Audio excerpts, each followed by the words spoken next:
나는 오늘이 가장 행복합니다. 나는 오늘이 가장 행복합니다.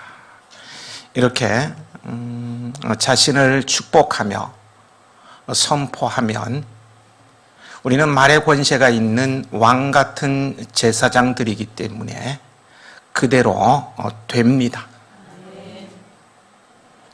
저는 오늘이 가장 행복합니다.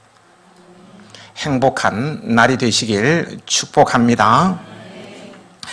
우리 교회의 방향성이 하나님의 형상을 회복하는 최고의 영성을 추구하는 교회입니다. 여기에서 하나님의 형상은 사랑을 말합니다.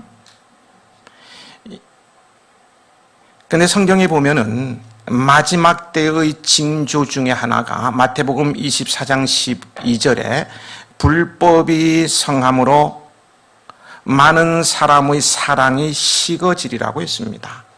사랑이 식어진다는 거예요. 이게 마지막 날이 다가오는 징조라는 거예요. 그래서 심지어는 가족들 간에도 반목하고 죽이기까지 하는 끔찍한 세상이 되고 말 것입니다. 지난해 10대 뉴스에 선정되기까지 할 정도로 사회 파장을 일으켰던 한 여인의 전 남편을 살해하고 이웃 아들을 죽이 그런 혐의로 재판에 회부된 사건을 기억하실 겁니다. 좀 많이 놀라셨을 거예요. 참 어디까지 악해질 수 있을까? 성경은 이미 마지막 때가 다가오는 증상으로 혈육 간에도 자식이 부모를 대적하고 부모가 자식을 죽음의 자리에 내어주는 등의 동물적 본능에 의해서 움직여지는 무서운 세상이 되고 말 것을 예언하고 있습니다. 동물적 본능이라고 했어요. 충동적 사회를 말하는 겁니다. 지나가는 사람이 자신과 아무런 관계도 없는 사람이지만 웃는다고 두들겨 패고요. 기분 나쁘다고 때리고요. 쳐다본다고 흉기를 휘두르고요. 성욕이 일어난다고 아무 여자나 끌어다가 욕정을 채우고는 죽이는 그런 잔폭한 사회로 점점 변질되어 가게 될 것입니다. 그래서 하나님의 형상인 사랑을 회복하는 것은 우리 그리스도인들에게 주어진 거룩한 사명이요 시대적인 요청이기도 합니다. 하나님 사랑, 이웃 사랑, 환경 사랑을 통해 우리는 하나님의 잃어버린 형상인 사랑을 회복하는 교회가 되어야 합니다. 이 하나님 사랑, 이웃 사랑, 환경 사랑을 하나로 표현하면 하늘 사랑이라고 할 수 있을 것입니다. 이를 영어로는 헤븐 아가페입니다. 이 헤븐 아가페를 다시 두 글자로 표현하면 너무 잘하시네요. 해아이죠. 그래서요, 우리 해아교회, 저와 여러분이 몸담고 있는 우리 해아교회의 특성을 찾는 사람은 누구나 최고의 영성을 추구하는 하늘사랑교회 헤븐 아가페 처치라는 결론을 내릴 수 있기를 저는 소망하고 있습니다. 그러기 위해서 우리는 하늘사랑, 헤븐 아가페로 채워진 성도들이 되어야 합니다.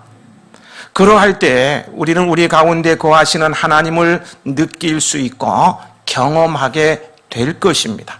거기에 행복이 있습니다. 그리스도인이라면은요, 누구나 한 번쯤은 하나님 보기를 원합니다. 하나님 한번 뵀으면 좋겠다.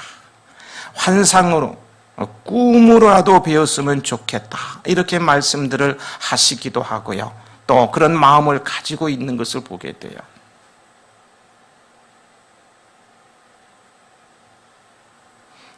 그래서 본 사람들이 있는가요?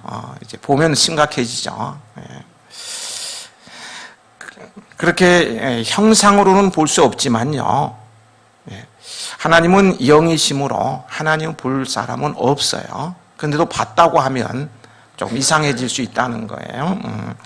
그렇게 형상으로는 볼 수 없지만 하나님의 실상인 사랑을 통해서 하나님에 대해서 알 수 있습니다. 그분이 보이지는 않지만 사랑하면 느낄 수 있고 그분을 경험할 수 있다는 거예요. 사랑이 구체적으로 표현되어지는 곳에 하나님이 계십니다. 하나님은 사랑이시기 때문입니다. 하나님 어디에 계시다고요? 사랑 안에 하나님이 계십니다. 미움이 있는 곳에는 하나님이 계시지 않아요. 사랑은 하나님의 형상이에요. 그래서 본문 7절 8절에 사랑하는 자들 우리가 서로 사랑하자. 사랑은 하나님께 속한 것이니 사랑하는 자마다 하나님으로부터 나서 하나님을 알고 사랑하지 아니하는 자는 하나님을 알지 못하나니 이는 하나님은 사랑이심이라고 권면하고 있는 거예요. 사랑이신 하나님을 모신 사람마다 사랑을 알게 된다는 거예요. 여기서 말하는 사랑은 아가페입니다. 샘물이 있으면 바깥으로 그 샘이 흘러 넘쳐 나오듯이 마음속에 사랑이 있으면 사랑이 밖으로 표현되는 거예요. 바로 그 사랑이 하나님이시라는 것입니다. 하나님은 사랑을 통해서 천지와 만물을 지으셨고요. 우리 인생들을 오늘도 돌보시고 계십니다. 삼라만상은 하나님의 사랑을 담은 그릇과 같아요. 나무라든가 이 꽃, 풀 한 포기를 봐도요, 거기에는 하나님의 그 놀라운 사랑이 담겨져 있어요. 그래서 우리는 환경도 사랑해야 하는 거예요.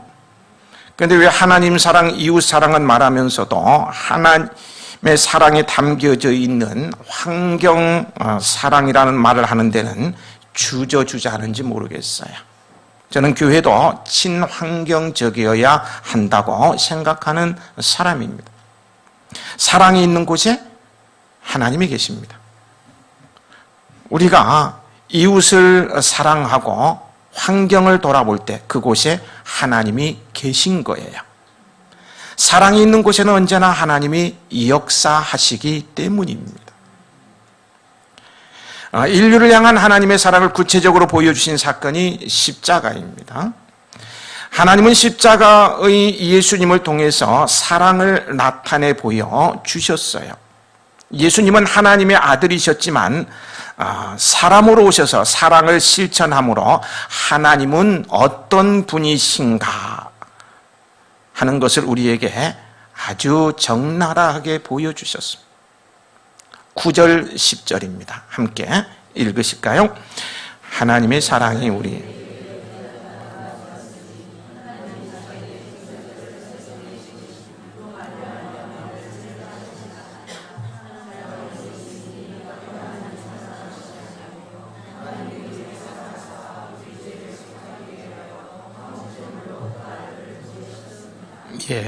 하나님은 그분의 사랑을 어떻게 보여주셨다고 말하고 있습니까? 독생자를 보내시어 우리의 죄와 허물과 병과 저주와 죽음을 다 짊어지시고 십자가에 못 박혀 몸을 찢고 피를 흘려 주시는 것으로 보여주셨어요. 이것은 하나님의 사랑이에요. 이것이 하나님의 사랑입니다. 그러면 우리가 십자가를 바라볼 때 예수님의 매달린 형상만 보는 것이 아니라 하나님의 사랑이 그곳에서 강물처럼 이렇게 넘쳐나는 것을 볼 수 있어야 합니다. 11절, 12절 말씀을 함께 읽어보실까요? 사랑하는 자들아, 이같이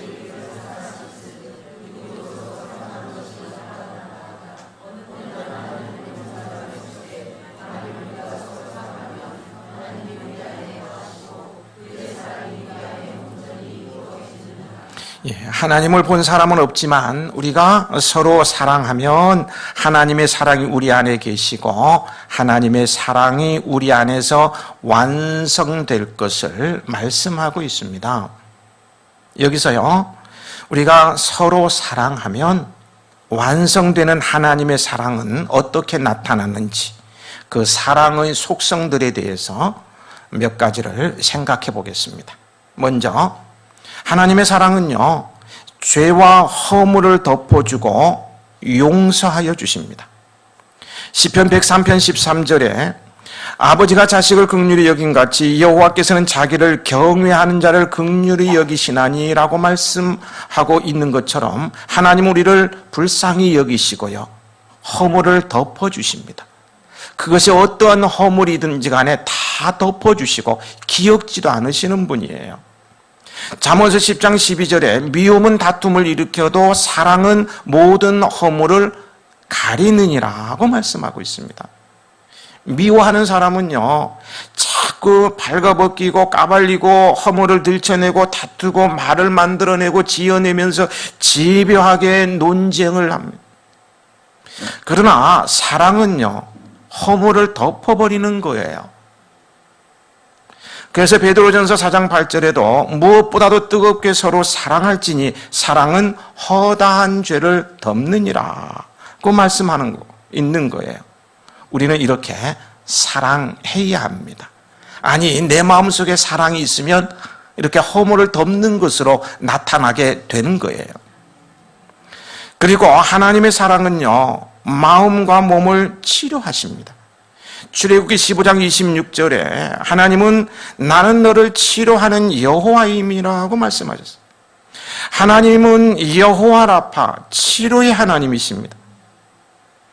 하나님의 사랑을 보여주신 예수님의 사역을 보면은요, 그분의 사역의 상당히 많은 부분이 우리 사람들을 괴롭히고 어둠으로 내모는 이 귀신을 쫓아내고요, 병을 고치는 사역을 하셨음을 사복음서를 통해서 우리는 확인할 수가 있습니다. 그렇게 하시던 예수님께서는요, 유언으로 남기신 말씀이 있는데요, 거기에도 보면은 그런 말씀을 하고 계셔요. 마가복음 16장 17절 18절인데요. 믿는 자들에게는 이런 표적이 따르리니 곧 그들이 내 이름으로 귀신들을 쫓아내며 병든 사람에게 손을 얹은즉 나으리라. 주님의 사랑은 귀신을 쫓아내고 우리를 힘들게 하고 패배하게 하고 어렵게 하고 절망으로 몰아내는 이 귀신 쫓아내고 우리의 몸을 아프게 하는 병을 낫게 하는 것, 이게 주님의 관심사였기 때문에 마지막 유언도 이 말씀을 우리에게 남겨주셨고요, 유언의 말씀은 우리가 어떻게 하느냐에 따라서 그대로 이루어지는 것입니다. 분명한 사실은요, 주님은 오늘 지금 이 시간도 치료를 원하십니다. 우리의 병, 우한 질고를 고쳐주기를 오늘도 기뻐하신다는 거예요. 하나님의 사랑은 우리의 마음과 몸을 치료하십니다. 그 사랑은 저절로 치료로 나타나게 되어 있어요. 오늘 주님의 치료의 역사가 여러분의 상한 마음과 병든 몸에 임하길 축복합니다. 잠깐 말씀에 의지하는 믿음으로요, 믿는 자에게는 이런 표적이 따르리니 이렇게 말씀하고 계시잖아요. 믿음으로 나의 아픈 부위에 또는 마음에 손을 얹어 보실까요? 믿음으로 얹어 보실까요? 하나님의 살아계신 예수님의 이름으로 명하노니 내 병에서 놓여 건강할지어다. 우한 질고는 물러날지어다. 염려와 근심과 두려움과 절망으로 몰아내는 더러운 귀신 사탄은 물러날지어다.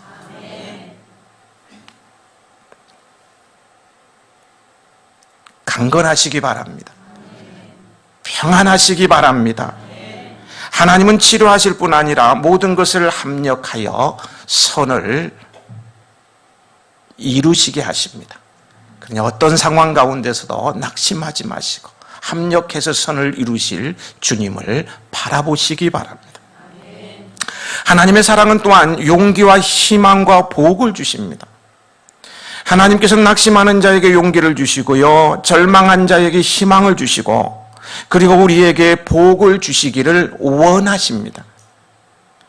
우리가 그의 나라와 그의 의를 먼저 구하며 하나님을 섬기고 살면요, 하나님께서 아셔서 우리의 삶의 모든 영역을 책임지시며 그 사랑으로 돌보아 주신다는 거예요. 또 하나님께 복을 구하고 복을 받을 수 있습니다. 그분의 사랑은 우리가 구하면 들어주시는 것으로 나타납니다. 또 하나님의 사랑은요, 우리와 임마누엘 하시며 천국으로 인도하십니다. 하나님 우리를 참 사랑하시기 때문에요, 우리를 이 세상에 방치해버리는, 이 그냥 이런 방치해버려 두지 않으셔요. 지난해 그 탈북자 모자 아사 사건이 발생했어요. 사회에 이슈가 된 적이 있죠.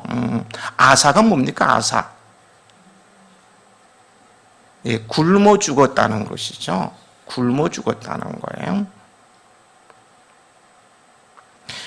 북한에서 그 못 먹는 나라에서, 자유가 없는 나라에서 자유를 찾아서 왔어요. 좀 배불리 먹고 싶어서요. 우리나라는 먹을 게 너무 많아요. 너무 잘 먹어요. 연초만 되면 살 빼기 작전 다 할 정도로 잘 먹는 이 땅에 와가지고요, 어머니와 아들이 굶어서 죽었어요. 굶어서. 나라에서 방치한 건지, 담당자가 외면한 것인지, 이 사회가 눈을 감아버린 것인지, 어떻든 방치하니까 살 길이 없어서 자유를 찾아서 왔는데, 실컷 먹고 싶어서 왔는데 못 먹고 굶다가 죽었다니까요. 방치 내버려 두는 거예요. 어떻게 되든 신경 안 쓰는 거예요. 굶어 죽든 말든. 정말 가슴이 아파고요. 막 분노까지 이렇게. 세상 천지, 우리나라에 이렇게 아사하는 사람도 있단 말이야. 마음이 많이 아팠어요. 그런데요, 우리 하나님은요, 우리를 이 세상에 방치하지 않으십니다. 않으세요. 그분은 임마누엘이세요. 뜻이 뭡니까? 우리와 항상 함께 하신다는 거예요. 우리를 그분의 자녀로 삼고 난 다음에는 한순간도 우리를 떠나지 않습니다. 우리를 자기 백성 삼으신 다음에는 우리를 외면하지 않으세요. 임마누엘 하십니다. 임마누엘 하시고요, 그뿐만 아니라 우리를 영원한 보금자리까지 인도하여 주십니다. 그래서 예수님께서 이 땅에서의 사역을 마무리하시면서 요한복음 14장 3절에 하늘나라에 가서 우리가 거할 곳을 마련하고 다시 와서는 우리를 그곳으로 데려가시겠다고 분명히 말씀하셨어요. 그래서 바울은 고린도후서 5장 1절에 우리의 장막집이 무너지며 우리가 죽으면 말입니다, 하나님께서 지으신 집 곧 손으로 지은 것이 아니요 하늘에 있는 영원한 집이 우리에게 있는 줄 아느니라고 확신에 찬 고백을 하는 것을 보게 돼요. 하늘나라에서 영생 복락을 하는 것입니다. 하나님의 사랑의 속성 4가지를 말씀드렸는데요, 서로 사랑하며 사는 성도가 되므로 이런 하나님의 사랑이 느껴지고 경험되는 행복한 삶이 되시길 축복합니다. 오늘 본문을 기록한 저자는 사도 요한입니다. 요한이 어떤 사람인가에 대해서 성경은 여기저기서 설명을 하고 있는데요, 한번 모아보겠습니다. 마가복음 3장에서 예수님께서 부르신 12 제자들 중에 요한에게는 보아너게라는 별명을 붙여주신 거 아시죠? 그 뜻은 우레의 아들. 그의 성격이 아주 격렬했음을 보여주고 있습니다. 번개와 천둥이란 뜻이에요. 아주 급하고 괴팍한 성격이었다는 거예요. 이런 사람 옆에 있으면 불안하죠. 마가복음 9장에서 어떤 사람이요, 예수님의 이름으로 귀신을 쫓는 것을 보고는요, 요한은 불같은 화를 내면서요, 자기 동료가 아닌데 왜 예수님을 알지도 못하는 인간들이 왜 예수님의 이름으로 귀신을 쫓았느냐고 금지시키면서 화를 내죠. 그래서 예수님께 책망을 받습니다. 그는 이기주의에 사로잡힌 인물입니다.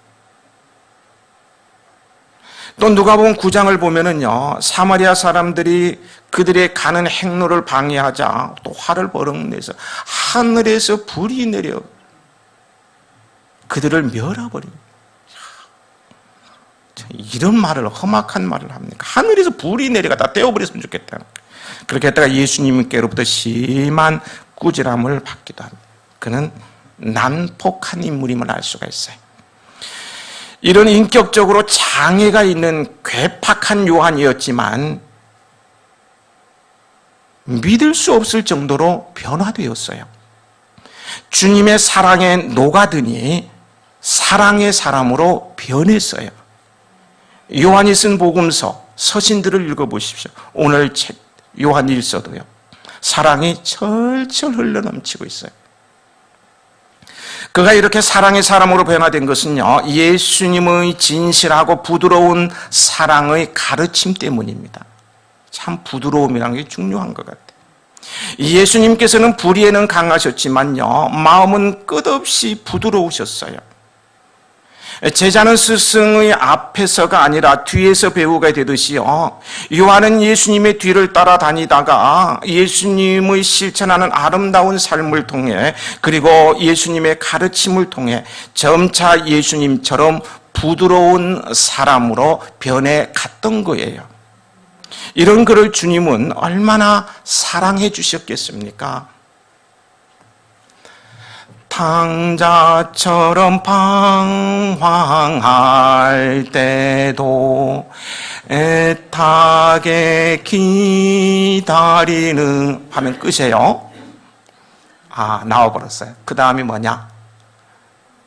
부드러운 주님의 음성이 내 마음을 녹이셨네. 주님의 부드러운 마음이 내 마음을 녹이셨다는 거예요. 이렇게 변화된 요한이요, 부드러운 음성으로 오늘 본문에서 우리들을 부르고 있지 않습니까? 뭐라고 불러요? 사랑하는 자들아, 사랑하는 자들아. 그리고 요한은 부드럽게 우리에게 권면합니다. 우리가 서로 사랑하자. 이런 그에게서 번개와 천둥으로 불려지는 격렬한 이 괴팍한 성격을 찾아볼 수가 없어요. 하늘에서 불이 내려가 다 태워버렸으면 좋겠다, 뭐 이런 모습이 전혀 발견되지 않는다는 거예요. 사람이 이렇게 바뀔 수 있는 거예요. 하나님의 사랑이 그 속에 있으니 그는 변화되었던 것입니다. 밀림의 성자라고 불리는 알버트 슈바이처 박사는 잘 아실 거예요. 1875년 목사 가정에서 태어나 풍족한 어린 시절을 보내고요, 대학에서 신학과 철학을 공부한 후에 목사로, 대학 교수로 활동했습니다. 또한 파이프 오르간 연주자로 바하 음악에 심취했던 때도 있었습니다. 29살 때 그는 우연히 기숙사 책상 위에 놓인 잡지를 통해 아프리카 사람들의 비참한 생활상을 보고 마음이 매우 아팠어요. 우리는 유럽에서 이렇게 문명된 생활을 하고 있는데 아프리카 사람들은 저렇게 비참한 삶을 살고 있다니, 세상이 불공평하기 짝이 없구나. 내가 가서 도와주겠다 라고 고백하며 사명감을 얻게 되지 않습니까? 그 슈바이처는 그들을 돕는 최고의 방법은 의술이라 생각을 하고요, 의학을 공부하고는 1913년에 아프리카로 떠났습니다. 아프리카에서도 가장 덥고 독사와 악어가 들끓기로 유명한 랑바레네라는 곳에 병원을 설립하고는요, 주민들을 치료하고 그들에게 하나님의 사랑을 전달했습니다. 하루는 한 부인이 그를 찾아와서 물었어요. 저는 정말로 이해할 수가 없습니다. 훌륭한 의사요, 위대한 학자인 당신 같은 사람이 왜 여기에서 이런 고생을 하고 있습니까? 그러자 슈바이처 박사는 빙그레 웃으면서, 저는 말로서 감동시킬 만한 말재주가 없습니다. 그래서 하나님의 사랑에 대해서 아무리 열심히 설교를 해도 소용이 없어요. 그러나 사랑을 베푸는 동안 저는 하나님을 바로 전할 수가 있습니다. 그러므로 나는 이곳에 와서 의술을 통해서 환자를 치료해 주므로 사랑을 베풀고 그 사랑 안에서 하나님을 만나게 하도록 전도하고 있는 것입니다. 라고 말했습니다. 1952년이죠. 그가 노벨 평화상을 수상하게 되었을 때 많은 기자들이 그를 취재하기 위해서 그가 탄 기차에 올랐습니다. 특등실에 가서 보니 슈바이처가 없었습니다. 1등 칸과 2등 칸에도 보이지가 않았어요.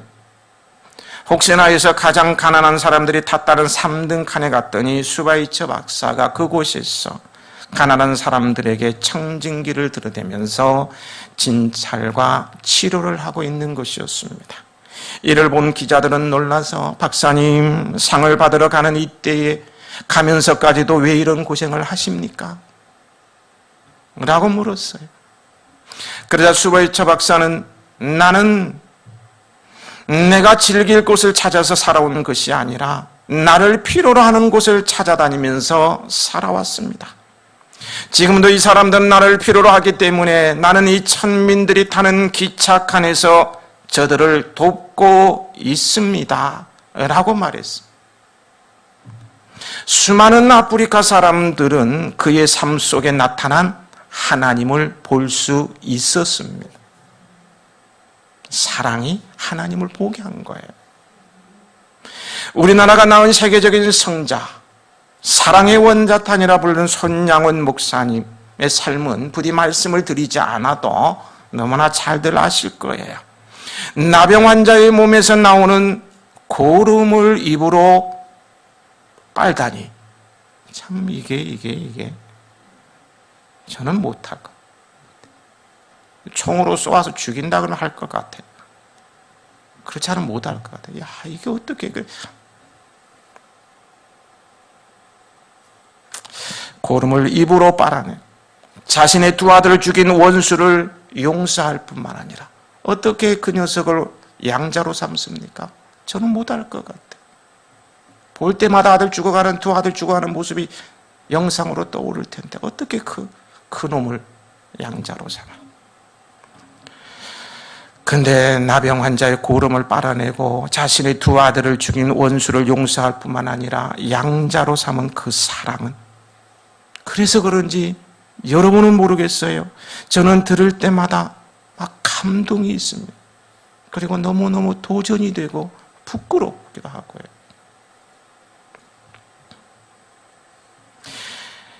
이들을 이렇게 변화시키고요, 위대하게 사용하신 것은요, 그들의 잘나서가 아니고요, 그 속에 하나님의 사랑이 있기 때문입니다. 하나님의 사랑은요, 위대한 일을 이루게 하는 거예요. 그것들 우리는 왜 사랑하며 살아야 하는가에 대해서요, 생각해 보면서 말씀을 마무리 짓는 게 좋을 것 같습니다. 모든 피조물은 하나님의 사랑이 담겨져 있는 그릇과 같습니다. 하나님께서는 이 땅의 모든 만물을 만드실 때요, 그 속에 사랑이라는 귀한 선물을 넣어 지으셨어요. 특히 인간은 하나님의 형상과 모양으로 지음을 받았습니다. 그래서 사람은 이 땅에 태어날 때부터요, 이미 모든 세포와 유전자 속에 하나님의 사랑이 흐르게 되어 있습니다. 갓 태어난 아기 속에 거기 하나님의 사랑이 흘러요. 그래서 우리 아기를 보면 그냥 예쁘잖아요. 너무 좋잖아요. 사랑스러운 마음이 발동되잖아요. 사랑이 흐르게 되어 있어요. 하나님이 사랑을 넣었기 때문에 그렇습니다. 근데요, 인간이 범죄함으로 타락하면서부터 그 사랑의 유전자가 변질되고 말았던 거예요. 그래서 하나님의 사랑을 받지 않고는 결코 평안과 행복을 누릴 수가 없습니다. 하나님의 본질인 사랑이 우리 속에 들어와야 우리가 비로소 삶을 행복하게 누릴 수 있고 평안을 가질 수가 있는 거예요. 어떻게 하면 그런 행복과 평안을 누릴 수 있습니까? 예수님을, 사랑이신 예수님, 하나님의 사랑을 그대로 보여주신 예수님을 마음속에 모셔드리면 우리 속에 있었던 변질된 사랑의 유전자들이 치료되고요, 하나님의 사랑으로 가득가득 채워지니 평안하고 행복해지는 거예요. 미움, 이 미움은 우리하고 다릅니다. 미움은 마귀의 속성이기 때문에요. 미움이 들어오면은요, 우리 마음에 불안과 공포, 어떤 파괴와 좌절과 절망이 있을 따름입니다. 미움은 마귀의 형상이에요. 미움이 찾아오면 예수님의 이름으로 결박하고 쫓아내야 돼요. 사랑, 미움은 마귀의 형상이에요. 사랑은 하나님의 형상입니다. 예수님을 구주로 모시고 하나님을 아버지로 모시는 사람은 반드시 그 속에 사랑이 넘쳐나고요, 사랑 안에 사는 사람이 되는 거예요. 그러할 때 두려움, 불안 없어져요. 참 평안을 누리게 되고요, 행복한 삶을 살게 되는 거예요. 예수님을 내 마음에 모시고 살아가시기 바랍니다. 항상 내 삶의 중심에 예수님을 모시기 바랍니다. 또한 우리가 서로 사랑할 때요, 하나님의 사랑이 완성되기 때문에 우리는 서로 사랑해야 합니다. 하나님의 사랑이 온전히 이루어지도록 하기 위해 서로 사랑해야 한다. 서로 사랑할 때에 하나님의 사랑은 완성된다고 말씀하고 있어요. 거기 12절에서 요한은 다음과 같이 말하고 있습니다. 어느 때나 하나님을 본 사람이 없으되 만일 우리가 서로 사랑하면 하나님이 우리 안에 거하시고 그의 사랑이 우리 안에 온전히 이루어지느니라. 서로 사랑하면 온전히 이루어진다는 것. 여러분, 이것은 불가능한 일입니다만요. 이건 불가능한 일입니다만 하나님을 볼 수 있다면 그것은 좋은 일입니다. 그죠?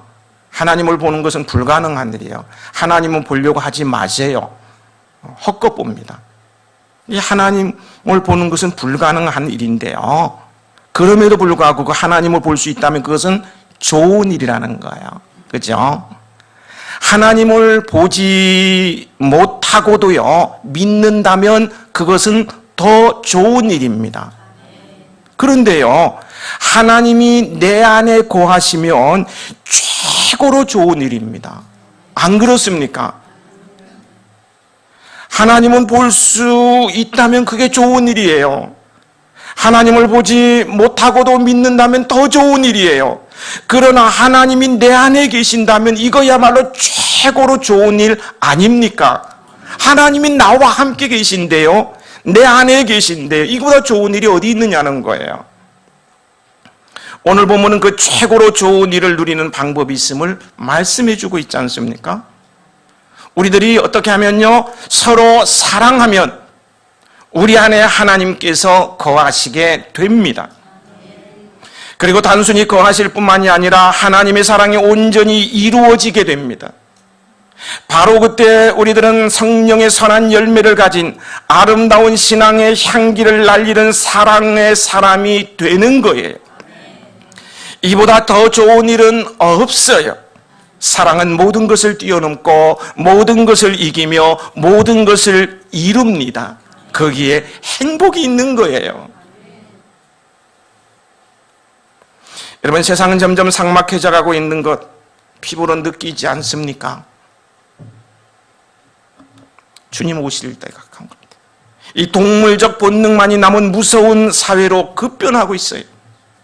사랑이 식어지리라, 사랑이 식어지리라. 우리 주님께서 마지막 날, 마지막이 다가올 때 징조를 말씀해 주셨는데, 이 사랑이 식어지리라, 이 마지막 때의 증상이 중증으로 나타나는 있는 심각한 현실에 우리는 직면해 있습니다.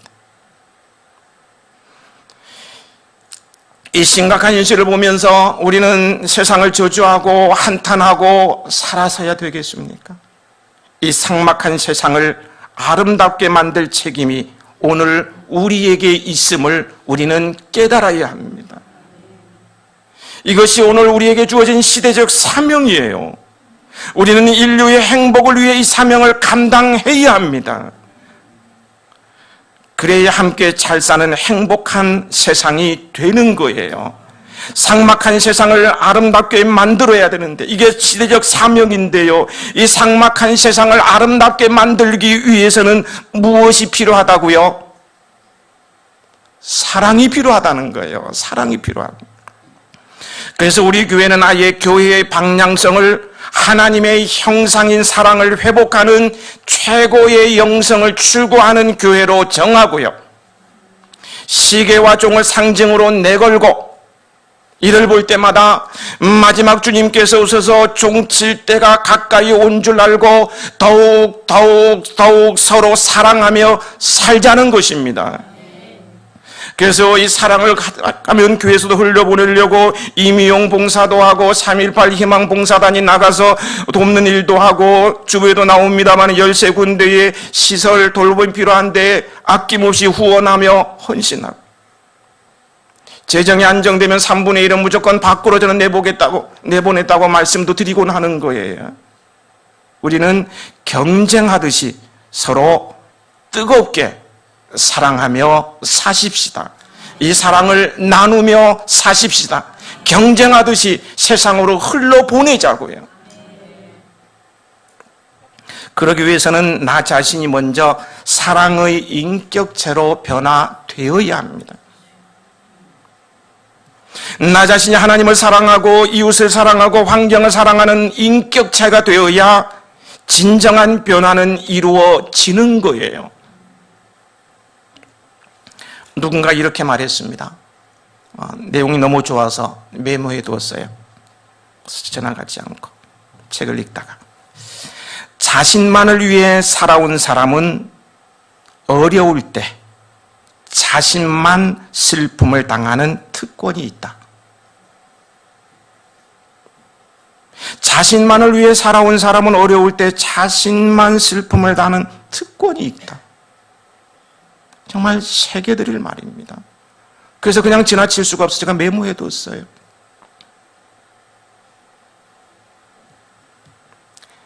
우리 해아인 여러분, 우리가 하나님을 사랑하고 서로 사랑하며 이웃과 환경을 사랑하는 인격체로 살아갈 때 하나님의 사랑이 우리 안에서 완성될 것이고 우리는 하나님을 느끼고 경험하며 살게 될 것입니다.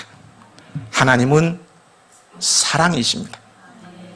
서로 사랑함으로 하나님의 사랑을 느끼고 경험하는 교회요 행복한 성도들이 되시길 축복합니다.